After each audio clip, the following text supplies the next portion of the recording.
It was a beautiful, beautiful thing when the Methodists in the North Carolina Conference met in 1898 and made a decision that they were going to invest not simply in the construction and building of congregations, but they were going to invest in a child welfare institution. And so with that charge at annual conference in 1898, in the basement of Edenton Street Church in 1899, plans were laid and made. The youth from the Methodist orphanage worshiped here every Sunday, and there are people up through the 1960s who remember that balcony being chock full of those orphan kids. And the number of our orphanage alumni who were baptized and confirmed here is just absolutely off the charts. And as proud as we are of our past, we are even more proud of our future.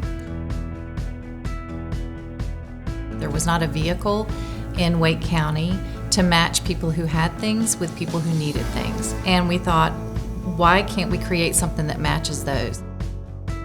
We did not have the grand vision that the Green Chair Project is today when we started, and that's one way that God has done immeasurably more than we could imagine. He cleared the way for the church to be our initial fiscal sponsor before we became a nonprofit. We had asked the church if we could have a furniture drive, right? Because if we needed to give out furniture, we had to have some furniture to give out. So Beth and I, we had little signs printed, and we got out there, and we were all ready for our first donation, and we waited, but when it finally came, it was a green chair. It was a green leather chair.